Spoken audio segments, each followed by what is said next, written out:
of halogenated products.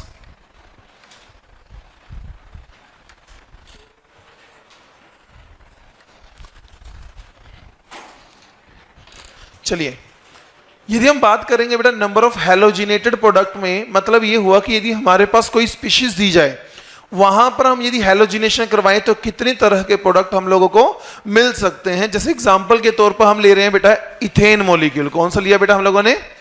Ethane molecule ले लिया और हमें बोला गया इसकी हैलोजिनेशन करनी है। क्या करनी है इसकी? हैलोजिनेशन। ध्यान से देखना बेटा, मैं यहां करने वाला हूं मोनोहैलोजिनेशन। क्या करने वाला हूं बेटा? मोनोहैलोजिनेशन। मतलब कितने हैलोजन ऐड होंगे? सिर्फ। बहुत बढ़िया। जब बेटा एक ऐड होगा तो या तो वो इधर वाले हाइड्रोजन को रिप्लेस करेगा या तो इधर वाले को। मतलब प्रोडक्ट कितने मिलके आएंगे हमारे पास? एक ही बन के आएगा, CH3 CH2 Cl। क्योंकि जब मैं इसका हटाऊंगा तब भी यही बनकर आएगा। मतलब ओवरऑल प्रोडक्ट कितने बने? सिर्फ एक बना है। लेकिन जब मैं बात करूंगा बेटा डाई हैलोजिनेशन की, किसकी बात करूंगा बेटा? Dihalogenation. तो मतलब मैं कितनी बार ऐड करूंगा बेटा? 2 बार। अब जब पहला आपके पास हाइड्रोजन रिप्लेस होगा और हैलोजन वहां जुड़ेगा, वो तो यही बनेगा। बट यदि मैं इसको फिर से करवाऊं तो मेरे पास 2 पॉसिबिलिटी है। या तो नेक्स्ट हाइड्रोजन यहीं से हट जाएगा या तो साथ वाले से हटेगा। तो कितनी तरह के प्रोडक्ट मिलेंगे हमें बेटा? एक ये मिल सकता है ना CH3 CH Cl2, और दूसरा कौन सा मिल सकता है? CH2 Cl bond CH2 Cl। तो ओवरऑल प्रोडक्ट कितने मिले हम लोगों को? 2 मिले। तो हमने क्या करना है, 1 बाय 1 हाइड्रोजन हटाकर देखने हैं कि कितने तरह के प्रोडक्ट हम लोगों को मिल सकते हैं। यदि मैं बात करूं अब ट्राई हैलोजिनेशन की, किसकी बात कर रहा हूं बेटा? ट्राई हैलोजिनेशन की। तो अब मुझे कितने हाइड्रोजन हटाने हैं? 3 जब हाइड्रोजन हटाने हैं तो मेरे पास क्या क्या पॉसिबिलिटी हो सकती है बेटा? या तो 2, तीनों के तीनों में इसके हटा दूं, या तो 2 इसके और 1, क्या इसके अलावा कोई और पॉसिबिलिटी है क्या? तो मेरे पास क्या क्या प्रोडक्ट बन के आएंगे? CH3 CCl3, एक ये बन, दूसरा CH2 Cl बॉन्ड CHCl2। इसके अलावा और कोई पॉसिबिलिटी? तो टोटल कितने बन पाएंगे बेटा? यहां पर भी 2। अब मैं किसने करने वाला हूं बेटा? 4। मतलब टेट्रा हैलोजिनेशन। क्या करेंगे बेटा हम लोग? Tetra halogenation. कितने हाइड्रोजन हटाने हैं? 4। और कितने क्लोरीन लगाने हैं? 4। क्या क्या पॉसिबिलिटीज हो सकती हैं बेटा? 3 इसके हटा दूं और एक तो ये हो गया। दूसरी पॉसिबिलिटी क्या हो सकती है? 2 इसके और 2, कोई और पॉसिबिलिटी है क्या? नहीं है। यदि इसका 1 और इसके 3 हटाऊंगा वो पहले जैसी बात हो जाएगी। तो मेरे पास कैसे प्रोडक्ट बनेंगे बेटा? देखो, CH2 Cl बॉन्ड CCl3, एक ये पॉसिबिलिटी है। और इसके अलावा बेटा CHCl2 बॉन्ड CHCl2। तो यहां भी कितने तरह के प्रोडक्ट बने बेटा? 2 ही तरह के बनकर आएंगे। चलो नेक्स्ट करके देखें बेटा। अब तुम मुझे बताओ कितने आएंगे? पेंटा हैलोजिनेशन। मतलब 5 हैलोजन ऐड करने हैं मेरे को, 5 हाइड्रोजन हटाने हैं। क्या पॉसिबिलिटी होगी भाई? 1 के 3 हटा दो और 1 के, क्या इसके अलावा और कोई पॉसिबिलिटी है? तो यहां पर कितने प्रोडक्ट बनेंगे? 1, that is CHCl2 bond CCl3। एक तरह का ही प्रोडक्ट बनेगा। और यदि मैं हेक्सा की बात करूं तो आंखें बंद करके क्या बोल सकते हो? एक ही बनेगा। वो क्या होगा? CCl3 bond CCl3। तो हमारे पास कभी कभी ऐसा क्वेश्चन भी देखने को मिलता है जहां ये कहा जाता है कि हम यदि इसकी मोनोहैलोजिनेशन करें या डाई हैलोजिनेशन करें या टेट्रा हैलोजिनेशन करें, मतलब 3 हैलोजन वहां ऐड होंगे, तो वो जो ऐड करने हैं तो पॉसिबिलिटी के आधार पर किए जाते हैं। द रीजन इज क्योंकि ये दोनों ही सेम नेचर के हाइड्रोजन है। ये भी 1 डिग्री हाइड्रोजन है और ये भी। यदि डिग्री ज्यादा होती तो वो पहले फेवर करता ना। हमें पता है 3 डिग्री हाइड्रोजन पहले रिप्लेस होता है as compare to 2 degree and then हमारे पास 1 डिग्री। ये तो हम लोगों ने लास्ट टू लास्ट डे पढ़ा था, याद है बेटा आप लोगों को? इसको बनाइए फटाफट से। कुछ नहीं बेटा, हमने ये बोला कि जब हम हैलोजिनेशन करते हैं, हैलोजिनेशन में हमने यहाँ क्या किया है? Cl2 in the presence of H mu डाल रहे हैं ना। लेकिन मैंने जब मोनो हेलोजिनेशन लिखा मतलब कितने हेलोजन ऐड होंगे, एक, मतलब ये मैं कितनी बार ले रहा हूं, सिर्फ एक बार। तो इन दोनों, यहां पर भी 3 हाइड्रोजन है, इधर भी 3 हाइड्रोजन है, तीनों में से कहीं एक से हाइड्रोजन हटेगा, तो देखो वहां एक तरह का प्रोडक्ट बना। जब मैंने डाई हेलोजिनेशन की मतलब कितनी बार डालूंगा, 2 बार। तो एक बार तो ये हो सकता है दोनों इसी हाइड्रोजन, यही वाले हाइड्रोजन हट जाए, और एक पॉसिबिलिटी क्या होगी, एक यहां से और एक यहां से। इसी तरीके से हमने 3 ऐड किए, फिर 4 करके देखे, फिर 5 करके देखे। जितनी पॉसिबिलिटीज थी वो हम लोगों ने बनाकर देख ली। लास्ट डे हम लोगों ने ये क्लोरीनेशन और ब्रोमिनेशन थी। यदि मैं यहां पर ब्रोमिनेशन करता तो भी यही प्रोडक्ट बनते क्या, यस, तब भी हमारे पास सेम क्लोरीनेशन और ब्रोमिनेशन बिल्कुल सेम पाथ में चलते, लेकिन फ्लोरीनेशन क्या सेम पाथ में चलता है? ऐसा क्यों होता है? क्योंकि फ्लोरीन का रेडिकल बहुत ज्यादा क्या होता है, रिएक्टिव होता है, और वो रिएक्शन कैसी हो जाती है, एक्सोथर्मिक, और वो ब्लास्ट के साथ में होती है, बताया था ना। चलिए अब हेडिंग दीजिए आयोडीनेशन।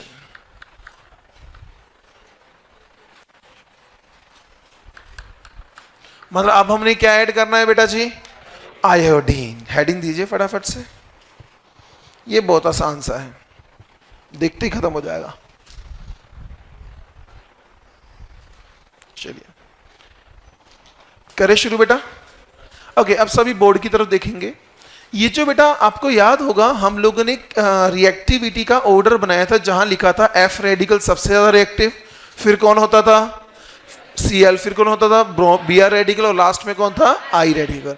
इसका मतलब इन सभी रेडिकल में से सबसे कम जो रिएक्टिव होता है वो कौन होता है, I रेडिकल।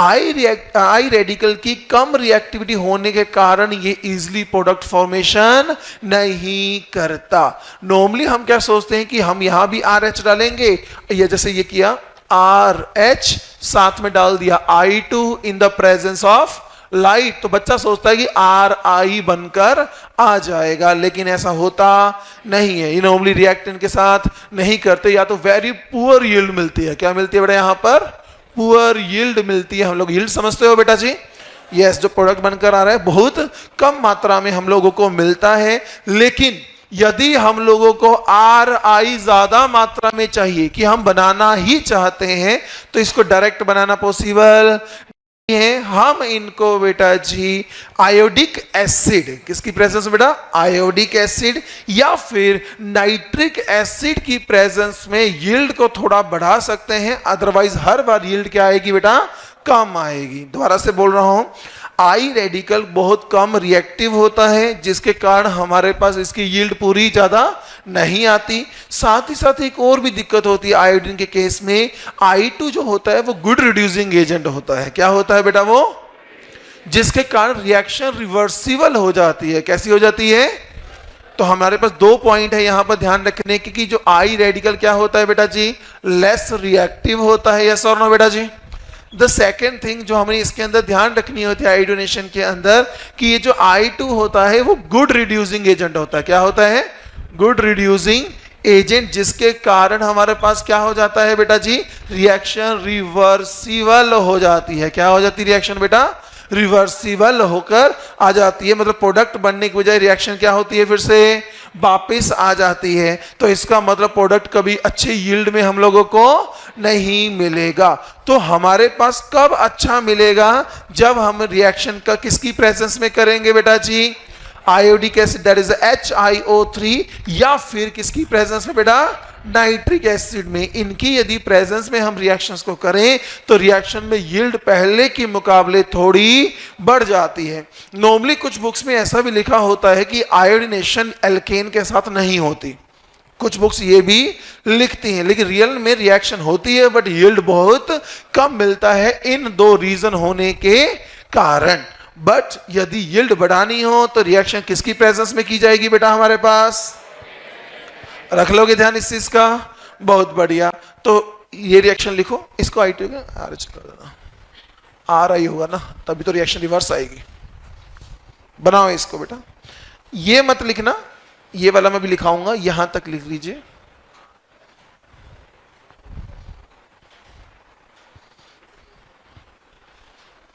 मतलब मोस्टली हमें रिएक्शन में कौन मिलेंगे, क्लोरीन और ब्रोमीन। अच्छा, ये रिएक्शन स्लो होगी या फास्ट होगी, स्लो होगी, बहुत स्लो होती है, वेरी स्लो रिएक्शन। जहां लिखा ना मैं आई रेडिकल लेस रिएक्टिव, वहां ब्रैकेट में लिख लेना वेरी स्लो रिएक्शन। इसके साथ में बेटा वेरी स्लो रिएक्शन भी लिख लेना।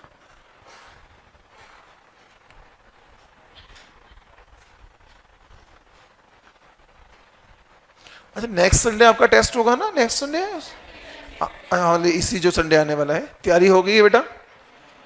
तैयारी कर लो फटाफट।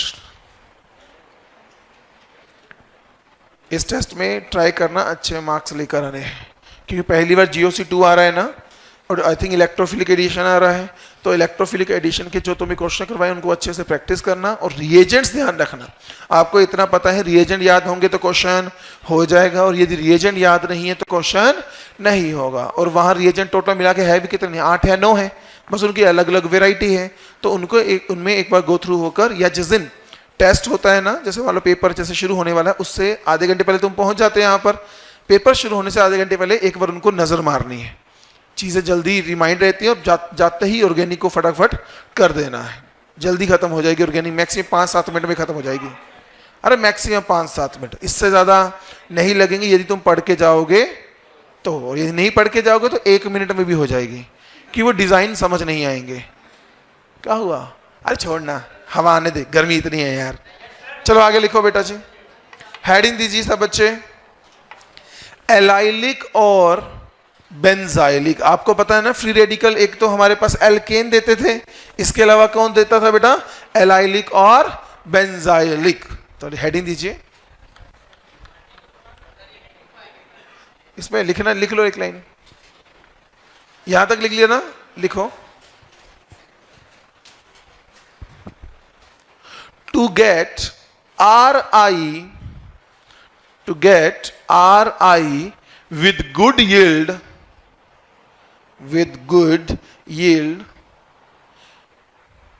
to get Ri with good yield, comma, reaction is carried out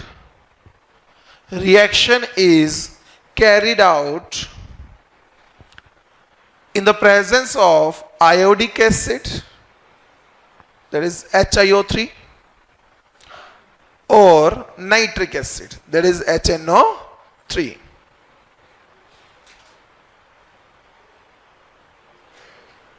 repeat करूं बेटा, क्या लिखवाया था हमने? To get Ri with good yield, reaction is carried out in presence of iodic acid, that is HiO3 दिया गया है हमारे पास, the another one is HNO3। बच्चे सोचते दोनों साथ में डालने हैं, नहीं, दोनों में से कोई एक से हम काम कर लेते हैं।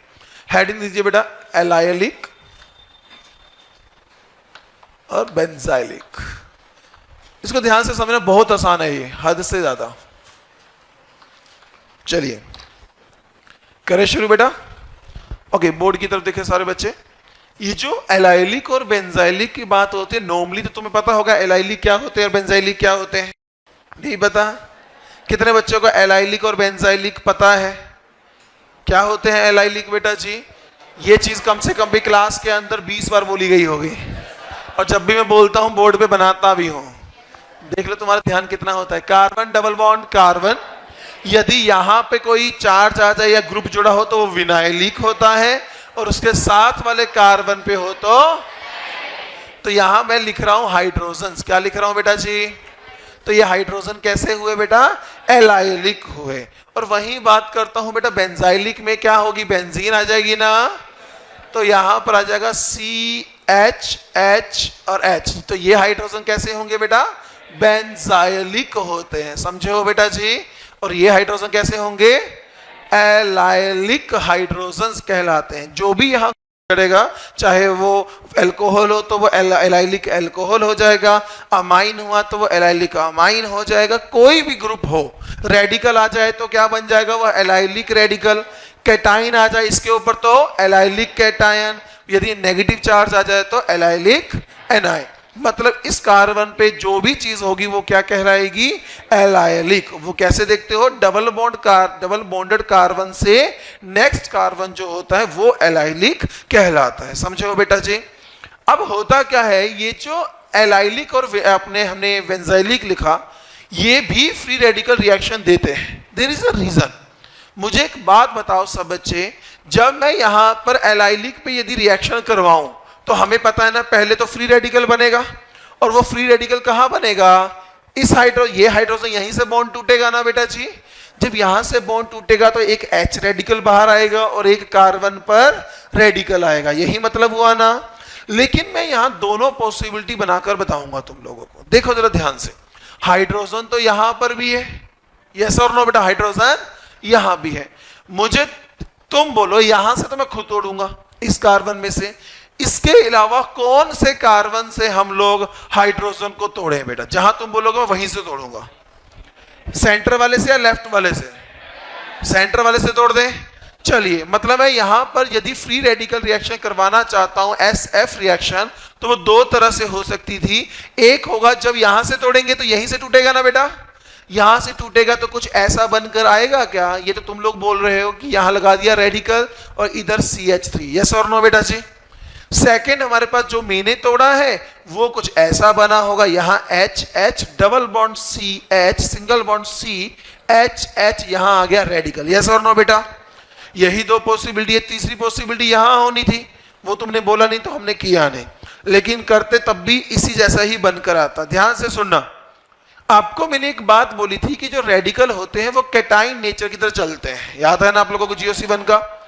आपको एक चीज ये भी पता है कि यदि कैटाइन एक केस में सैचुरेटेड पे हो, एक केस में अनसैचुरेटेड पे हो, तो कैटाइन कौन सा स्टेबल होता है? सैचुरेटेड ज्यादा स्टेबल होता है ना। तो ये रेडिकल कैसा है? अनसैचुरेटेड। और ये कैसा है? कौन ज्यादा स्टेबल? पहली चीज ये हो गई। दूसरी चीज, यहां पर तो बेटा कॉन्जुगेशन भी है, तो यहां पर इधर कोई कॉन्जुगेशन विद कॉन्जुगेशन है और एक विदाउट कॉन्जुगेशन है, कौन ज्यादा स्टेबल होता है? तो बताओ बेटा, ये पाथ फॉलो होगा या ये पाथ फॉलो होगा? इसको लिख दिया A, इसको लिख दिया B, कौन सा फॉलो होना चाहिए और कौन सा फॉलो? अब समझे बेटा क्यों एलाइलिक कार्बन पर ये रिएक्शन फॉलो होते हैं? नहीं समझ आया? लग गया ना पता? There is a reason. दो फैक्टर हैं, पहला तो सैचुरेशन के कारण और दूसरा कॉन्जुगेशन के कारण हमारे पास एलाइलिक पोजीशन पर रिएक्शन क्या करती हैं बेटा? फेवर करती हैं। दिमाग में घुसा है इतना बेटा? नोट डाउन कीजिए इसको। एलाइलिक में जब जाएगा तो क्या बन के आएगा? कुछ ऐसा ही बनकर आएगा ना बेटा। यहाँ के कार्बन, हाइड्रोजन, हाइड्रोजन, यहाँ क्या गया? Free radical. क्या ये फ्री रेडिकल भी कॉन्जुगेशन में है क्या? Yes, that's why it is more stable ना।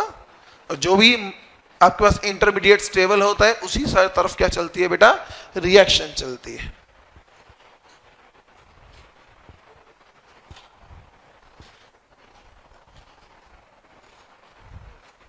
बॉन्ड या फिर सर्कल नहीं मारते, ऐसे काम नहीं चलेगा बेटा। दोनों में अंतर है। बेंजीन और साइक्लोहेक्सेन में जमीन आसमान का अंतर है, हम उनको सेम नहीं बना सकते। बनाया तो काम क्या हो जाएगा? खराब हो जाएगा। बना लिया? बनाओ। क्या ये प्रोडक्ट है या इंटरमीडिएट है? प्रोडक्ट तो भी बनना है ना। तो चलिए, यदि मैं यहां रिएजेंट लिख दूं तो प्रोडक्ट बना लोगे?